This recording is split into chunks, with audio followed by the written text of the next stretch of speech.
What's up, Facebook? It's Sarah Ripple with Ripple Effect Fitness, bringing you another edition of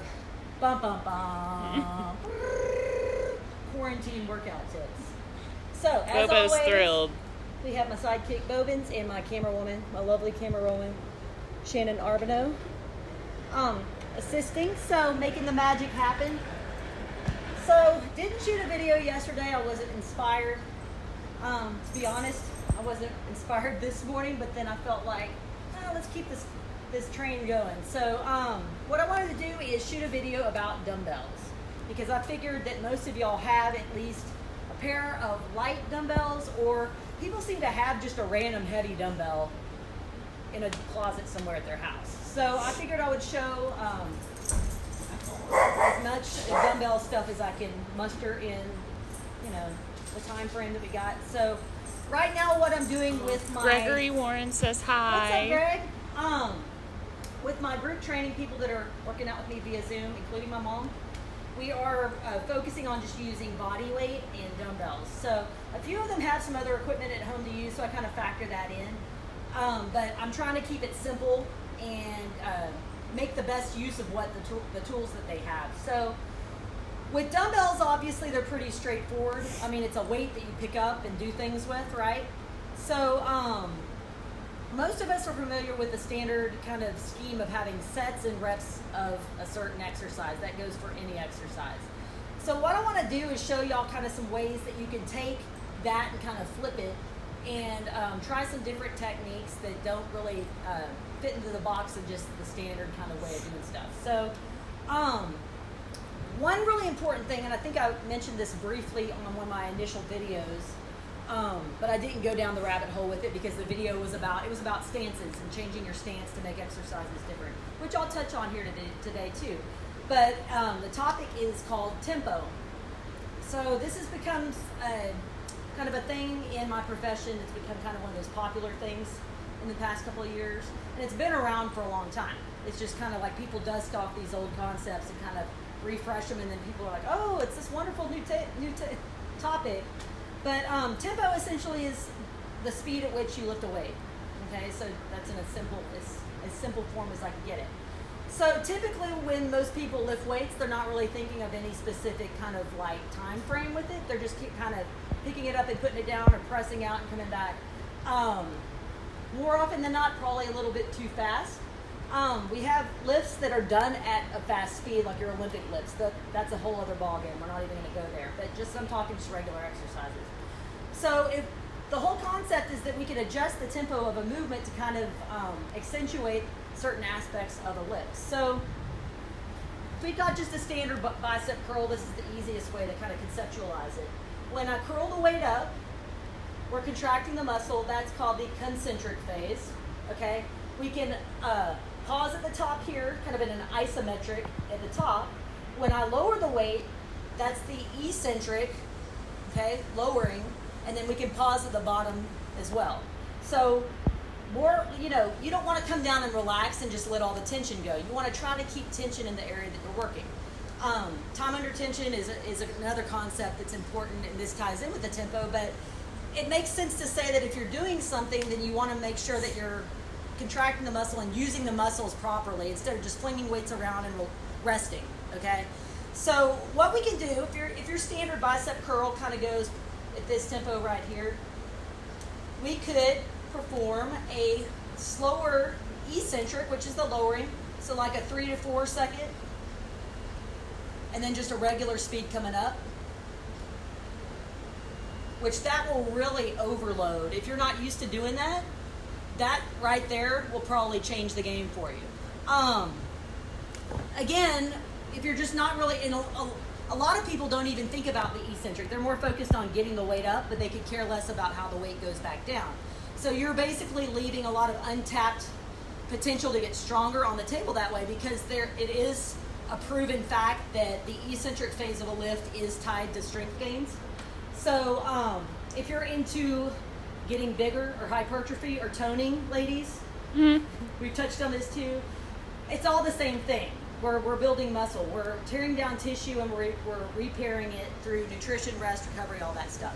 So anytime that you lift weights and you cause the right amount of tissue damage, you have opened that door to where you can have the possibility of rebuilding things stronger, firmer, all that. So if we're talking hypertrophy, which is muscle growth or toning, that eccentric phase causes a lot of tissue there's a potential to cause a lot of tissue damage in a good way, to where that can feed into your gains, so to speak. Okay, so that said, you don't want to go crazy and like load up a ton of weight and do slow eccentrics and just kill yourself too, because we don't need to be going to the hospital for rhabdo right. during coronavirus. So tempo is one of those little concepts that you can use with any exercise. So I showed a bicep curl. And that's something people can do with if they just have light weights. Right, exactly. Basically, you can take a lightweight and make it heavier. You can take your body weight, like a squat, and it'll make it harder. If we're taking 3 to 4 seconds to get down and pausing in the bottom for 3 to 4 seconds. Yeah. And then drive up strong, that'll fry you. So, I don't think I need to show every single possible exercise that we could do tempo on. Yeah. Because that would be crazy. But hopefully that gives you an idea of kind of how you can apply that to exercises that you already do. So you could take the weights that you already use. I mean, if you've been working out at home, this is a no-brainer. But like Shan said, if you've got lighter weights, you can make them feel heavier by slowing things down, by pausing, and all that good stuff. Another concept that builds on that, just from doing those bicep curls, my arm is like pumped. Okay, so in my head, while I was lifting, trying to think about what I wanted to talk about in this video, I come from a background of bodybuilding. So when I got started working out, I was a high school senior and I was anorexic. I became exercise bulimic. I became addicted to exercising, and pretty much after like a year and a half of that, something flipped in my head where I basically wanted to start getting healthier. And so I fell into bodybuilding, and then that became an obsession in itself. And long story short, I'm great today. I'm not obsessed with anything to an unhealthy degree. But as a young bodybuilder, I think one of the neatest things for me was that I was around these older bodybuilders at the gym that I trained at. And so I basically was able to pester the shit out of them. They didn't mind, I don't think, but I was always asking questions and I wanted to learn so bad that I took basically any advice they had to offer, and I soaked it in. So one of the huge concepts with bodybuilding is that time under tension and keeping engagement on the area that you're working. So being able to just kind of connect with whatever muscle group you're working. So on a bicep curl, if you could stand and just pretend that you're lifting a weight and get that kind of sensation to where you can really get a pump in the muscle that you're training without any load. That connection is super, super important. So my whole point of all that was that in using lighter weights, that will come in handy because you can make a lighter weight feel heavy. So that's a concept that I apply here with my clients, regardless of what tools we're using. You always want to try to make the weight, you want to make whatever exercise you're doing look and feel effortless, if that makes sense, rather than wonky and awkward, right? But then also too, when you're doing warm-up sets to a heavy lift, you want to pretend that the load is heavy, so you're getting your nervous system fired up and you're getting muscle recruitment and all that good stuff. So let's switch gears and let's talk about another little thing that you can do with dumbbells easily. So old school exercise, and again, I just seem to be on the bicep curl kind of tip here today, but old school exercise called 21s, and I think I mentioned this in the video too, it doesn't matter, but essentially what we do here is we're kind of working on partial ranges of motion of the main movement. So partials, as they're called, so that's another bodybuilding concept. You can work a partial range of motion and kind of overload that. So that comes in handy if we're talking traditional barbell lifting, just as an example. You can work on a specific range of motion with a lift that you're weak on, and then that way you kind of isolate it and you get stronger. So with that said, if we're just working out, you can get a really good burn, okay? Because that's a good feeling. if you do partials. So an example of partials would be a bicep 21, which can be done with dumbbells or barbell or whatever. But you essentially will curl the weights up. So we're going to start at the shoulders, come halfway down, so elbows roughly at 90, and then work with that range of motion for 7 reps. I don't know why 7 reps became the thing for this, but it's 21 total reps. So you're going to do 7 reps from the mid-range. I don't know if that was 7, it doesn't matter. Then you're going to do 7 from the bottom to the middle. So at the bottom, I'm not coming down and just relaxing. I still have tension on my biceps. So 7 from the bottom to the middle, and then 7, or we're going full range, all the way to the top. So this was, back in the day for me, I love doing these. Usually with a barbell, like easy curl bar on the preacher curl. These were fun on the preacher curl machine because you couldn't, or bench. But basically, like, you get a really good pump. It's a great finisher. Just a way to get more blood flow into the muscles that you're training, which that has to do with speeding, nutrients, and all that good stuff for repair and recovery. So partials, so we talk tempo, we talk partials, we talk just having tension on the muscles. I'm gonna bring back the towel because I feel like this is a really good way for those of you who don't have heavy weights at home. You can kind of use this and get that effect in there. And then in addition, those of you that may not be as in tune with feeling your muscles work or getting like everything to engage better, this is a way that's going to essentially, for lack of a better word, force you to do that. So I'm working on a book that I'm going to be releasing with my publisher at the beginning of May, which is, it's for trainers, but it's really for everybody because it's about in-home working out, okay? So, yeah, which right now is what most people are doing. That's what people are doing. So I'm basically taking the group training program that I designed and that I'm doing right now with my 6 a.m. Zoom group and using that as the template for the program. And then sharing some concepts and stuff like that in there. But I talk about using the towel. Oh, Lindsay said she should have borrowed some dumbbells. Oh, Lindsay, yeah. She got kettlebell. Which you can do some stuff with a kettlebell that you do with dumbbells. But we can hopefully give you some ideas to kind of pretend that you have dumbbells. So there's a concept called overcoming isometrics. So as I mentioned with the tempo, isometric basically means that you're holding a position and you're not moving. Okay, so the last video that we shot was about what I call core statics, which are isometric core movements where you're just holding body positions. So again, just to sound like a broken record, but it's really, really important to be able to hold positions not only from a just alignment and engagement standpoint, but when you start adding load to those positions and challenging them, we don't want them to break down, okay? So when we use a towel, you can also use a rope. I would recommend a rope that's not too thick, okay? So if you've got a long strand of, not too thin either, rope, you could like loop it over itself and use this in the same way as the towel. So when I shot the towel video, or Shannon shot the towel video, we showed several exercises that are using it. So in group, we've been doing like pull aparts with the towel. So I'm pretending I'm splitting this towel in half, right? But it's not going anywhere. And then resting a few seconds and then going again. So the way that I've been implementing this strategy with group training with my few in-home clients that I've got going on right now is we've been doing just standalone reps. So essentially 5-second hold, rest for a few seconds, and then go in again. So we've been using that like with pull aparts in the warm up for like a 40-second block, or I would say anywhere from like 3 to 5 reps of 5-second holds. But then we've also been combining them with dumbbell exercises. So what I've had people start doing is, I shot a video of this yesterday just to have in my YouTube library, and it fried my lat, like just in showing 3 reps of this.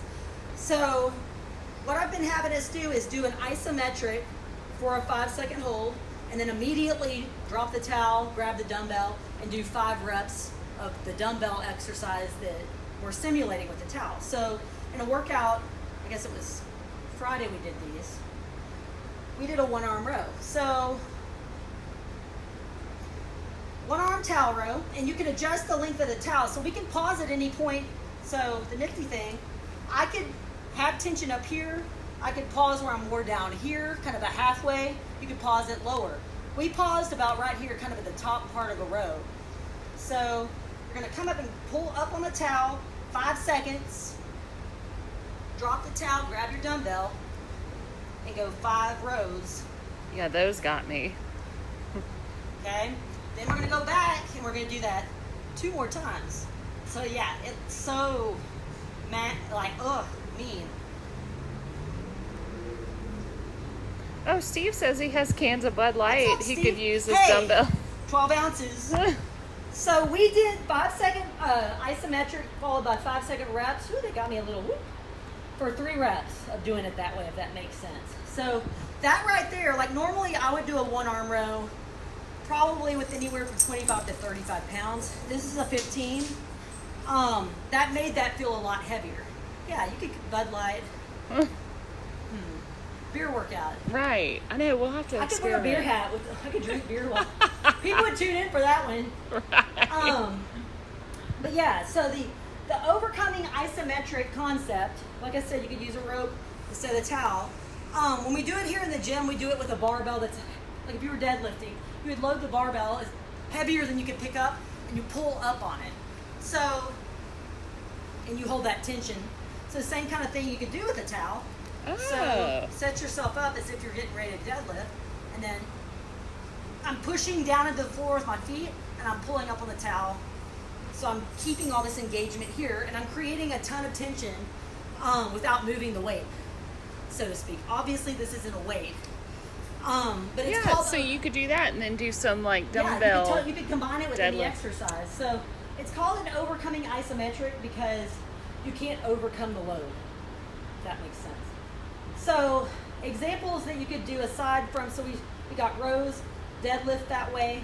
For at home use, I haven't really come up with a squat option that can replicate that, but you could always do just loaded, just pause your squat anywhere in that squat movement. So let's talk about squats for a second.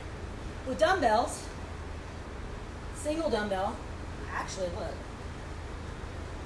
Let's go through a loading strategy for just a squat. So in the gym, I like to use different tools for certain things, but you've got options. Like I would prefer to use a sandbag instead of a dumbbell for a lot of stuff, including this next exercise, which if you go to ultimatesandbag.com, you can order sandbags.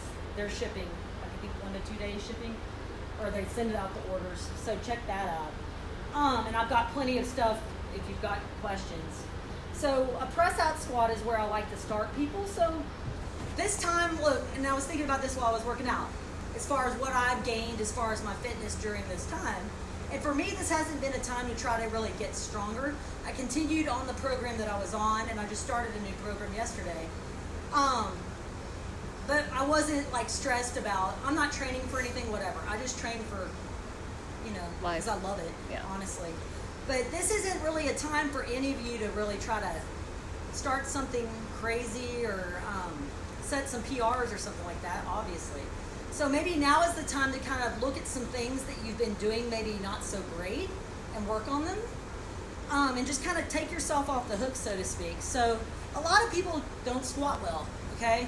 So the place that I like to start, most people, is with a press out squat. So you don't need a lot of weight for this. I would recommend going like no more than 10 to 15 pounds, okay?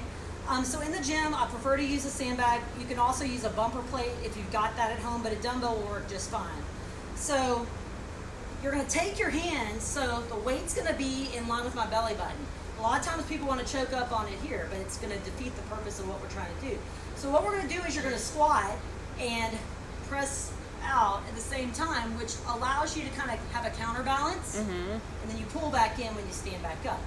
So it should enable you to squat down and sit better into the squat, just as a byproduct of creating a little bit more engagement for the core from this press out. So it's like you don't really have to think about it. So when we mentioned the wall bug the other day in the core statics video, I made a comment about how I like to have people do exercises that make them do it better without them thinking about it. So that would be an example of that. So press out squat is where I usually start people. So building from there, if you've got a dumbbell or a kettlebell, so Lindsay, you can cradle your little kettlebell, but you could do a bucket load squat where we're just holding the weight here, okay? This is another good way to allow you to kind of drop down. We still have an anterior load in front of the body, which kind of facilitates a more upright torso. Okay, so that's a bucket load. Like with a sandbag, you'd hold it underneath. Woo! With a kettlebell, you'd hold it this way, and it just rests in your hands. Mm-hmm. So, third step would be a goblet squat, which I know a lot of y'all are familiar with. So, hold the dumbbell like this. Yes, you could go here if you wanted to. But yeah, another anteriorly loaded position. From there, we move into, this would be more of a front load here, or what I would consider front load, or kind of like doing a front squat. So one dumbbell, or if you've got two dumbbells, front rack position here, and going, okay? So I'm keeping my elbows underneath, I'm not flaring out, and, okay, so that's front load. From there, you could drop one and go to more of a unilateral effect, which essentially, especially if you have a heavier load than, like for me, this is not really doing as much, but the weight's making you be a little off, off balance. So you're having to really think about bracing with your body. Like, you don't have to think about it, your body will do it, okay? So that this load isn't making you move in a weird way. So that's a unilateral front load. From there, so with dumbbells, I mean, if you wanted to get crazy, normally we would do this with a sandbag, but you could take it and put it on your shoulder and do like a shoulder position, okay? Or hanging it out up there, okay? From there, if you wanted to get crunk, and this gets the heavier, so this is where lighter weights could be. This is gonna be, I don't even think I could go to two, to be honest. That's awkward. So I wouldn't recommend that.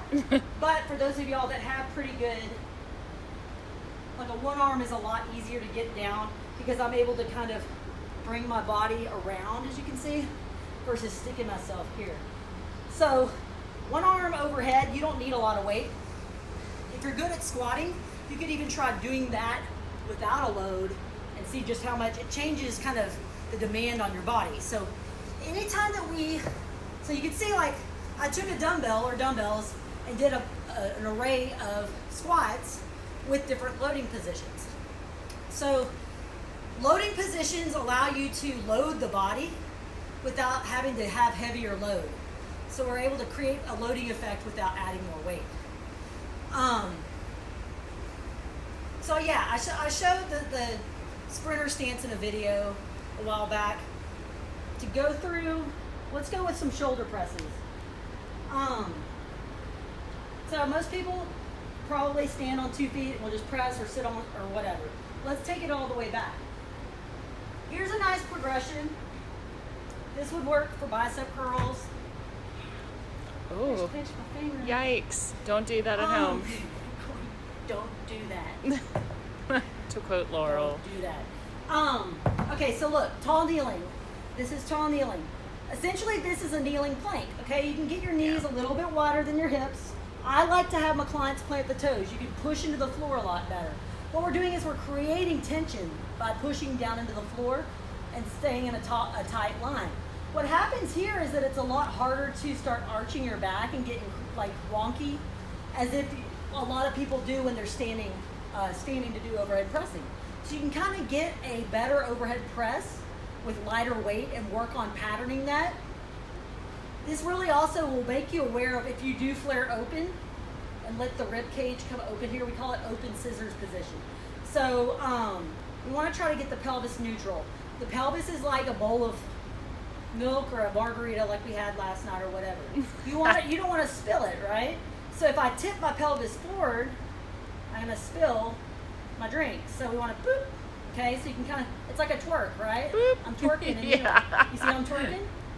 So we're keeping that neutral here, but then we also want to make sure that we're not flaring up here. So we want to keep the ribs down and create kind of like a canister effect.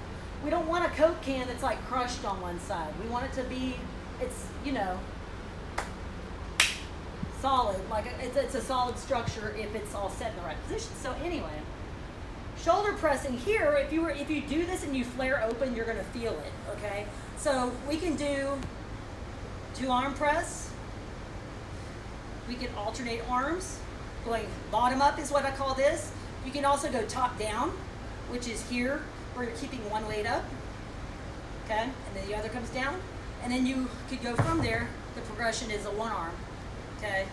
Where you're having to contend with that. So that's all tall kneeling, but that patterning, okay, so in between, okay, so I showed bottom up and I showed top down, but we also have what I call a seesaw press, which is more of a reciprocating push and pull. Okay, so while I press one up, I'm pulling the other one down, and then that way we think about the lats more.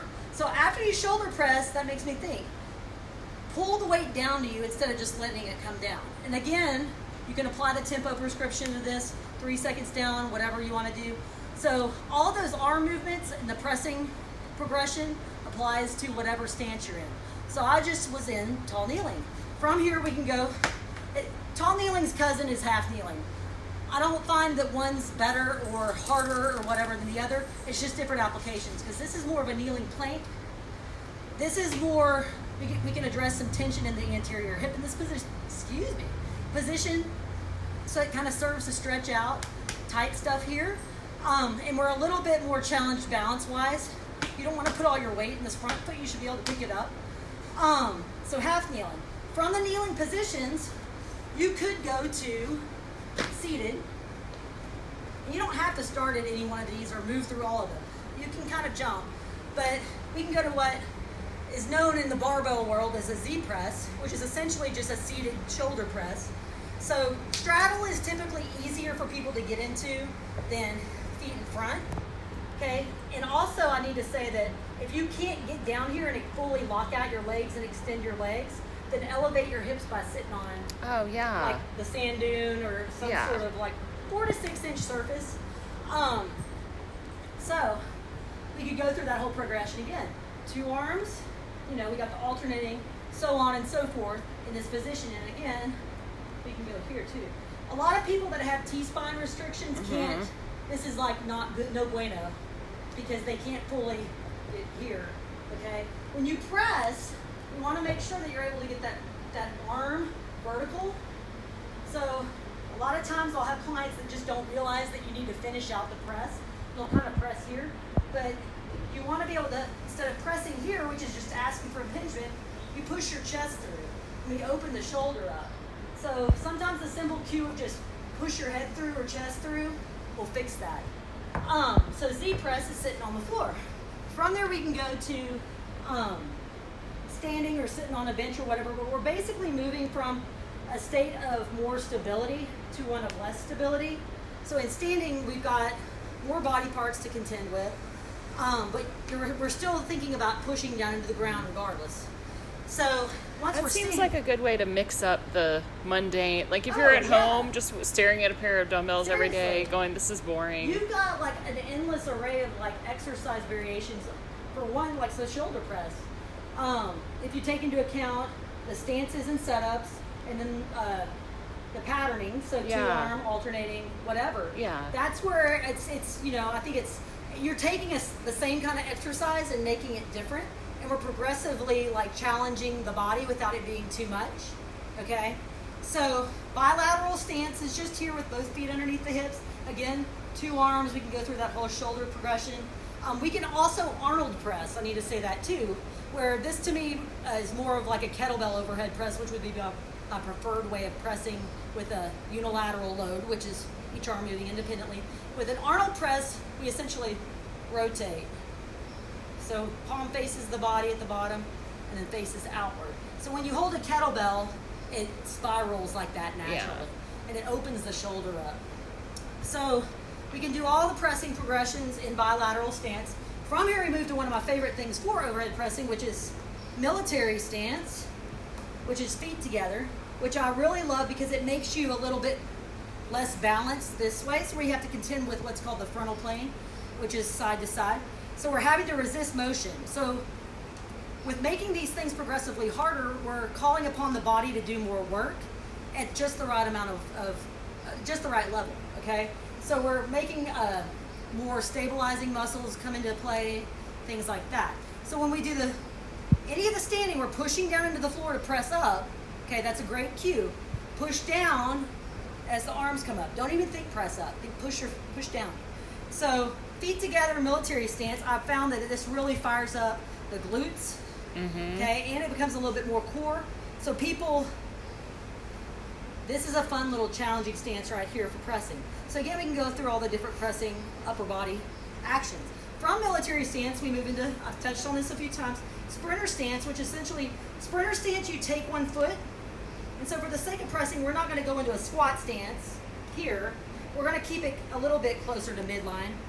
But you're going to take your foot and slide it back so that the ball of the foot is lined up with the heel. Okay? Not this far back yet. We can progress to that. But just there. So it's kind of like a kickstand. And then from there, we're shifting things more toward, so it's more of a 60% on this forward leg and 40% on this back leg. So we're kind of shifting it towards more of a unilateral or single leg kind of position. So then from here, we can slide the sprinter stance back to more of a staggered position. We can go into more of a split stance, okay, which really gets fun, okay? We can even hover the split stance and go down here, okay? So from those positions, we can keep going. We can go to what I call a single leg supported position. So with this one, all we do is take, this is 12 inches. Yeah, just about that high, maybe 15. But you go to a single leg. So we want to make sure that the leg that you're standing on, foot straight ahead. For a lot of you, that's going to feel weird. Because a lot of you walk like this, right? Which, as Shan, you don't want me to, if I start trying to nerd out on walking. But we want to get the foot straight ahead. So in this other foot, everything's running on train tracks in parallel. We've got some support from this chair, bench, whatever it is. We're not trying to get this thigh higher than parallel, okay? But we've got more of the challenge being on this downside leg. So this bottom leg is fully extended. It's engaged. I'm not hyperextending the knee. That's important because a lot of people, especially women, will default to locking out the knees, and that's a faulty strategy. So unlock the knee just a little bit, but have the leg engaged, okay? So from here, you can shoulder press, okay? You can curl, you can do whatever. And then you can challenge yourself to kind of pick the leg up and have this still here and move to more of a single leg. Yeah, if you have like stairs or something, you could do that. Yeah. So that's a huge progression in terms of stances. And I just showed shoulder press. You could do that for curling. You could do that for lateral raises. Yeah. So let's go back to the partials just real fast. And I'm going to show you all kind of some ways that you can, shoulders are a great muscle group, okay? And hey, it's getting warm. So everyone wants to, I don't know how many people are thinking about bikini body right now, but right. I feel like shoulders is one of those muscle groups, both for men and women, that like when somebody has defined shoulders, you notice it. It looks good. Same thing with backs. Like, I look at legs, butts, and backs and shoulders. You can tell if people work out. So if we do, everyone knows a basic lateral raise, right? So yes, we can go through all the stances to do this. We can also do two arm, okay? We've got bottom up alternating. We've got top down alternating, which is kind of nifty because it makes you have to do what with the arm that's holding the position here? What is that? Begins with an I? Are you quizzing me? Yeah. What's that arm having to do? What's that? Isometric? Yeah. Good job. That's what I was going to say. So that would be a top down. And then of course you could go single arm. Little bodybuilder tip. You can do a single arm lateral raise. I used to love to do these back in the day, where you lean, hold onto a door frame or something that's not going to fall over. But this gets you a little bit more range of motion. I used to love doing these with dumbbells and then with the cable. Those were a blast.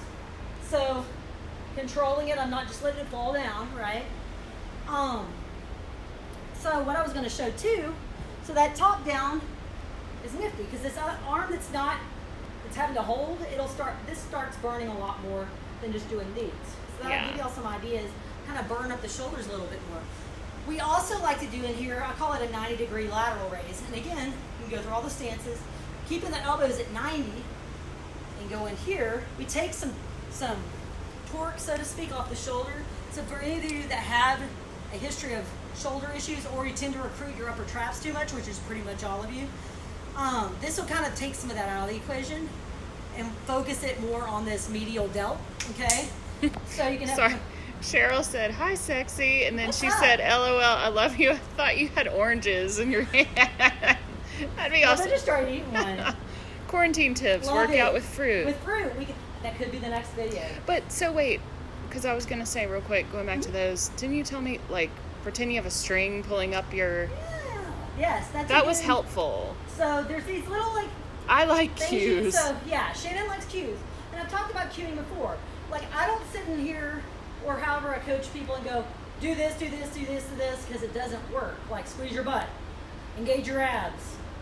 People are like, but I don't know how to do that. So you have to give people kind of a visual in their mind, or something that's going to allow them to feel it better through thinking about doing something. Yeah. So pushing into the ground, push the floor down, like Shannon said. So when you do lateral raises, or even when you, the regular way or here, if you think about having a string on your, when I was training Wendy on the computer this morning, she didn't know what a weenus was. So your elbow, basically, like whatever region, is called your weenus. So you can pretend that you have a string on your Pulling on your lateral weenus. epicondyle. Yeah. Oh, okay, or that. So typically where people get like tennis elbow. Your elbow. Pretend you have a string there. Yeah. But it's pulling you up, okay? Instead of just thinking raise the weights up, let that kind of be where you're thinking, oh, I'm getting pulled up from that point on my arm, okay?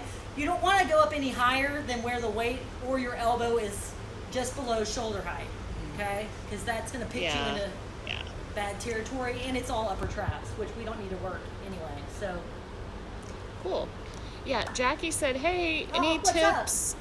Any tips on trying to not arch the back on a standing shoulder press?" Ooh, yes. Okay, so that's a great one.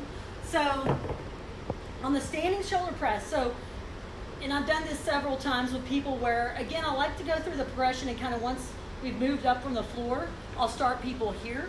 But if you default to extension, this is probably not going to be the best position for you to be in. You could come back to it once you've kind of gained a little bit more ability to stabilize under the pressing.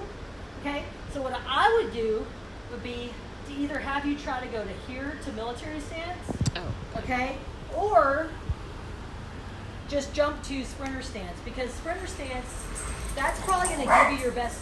Military might work because it forces you to really like engage your butt and push down. So military being just feet Yeah, together. just feet together. Okay.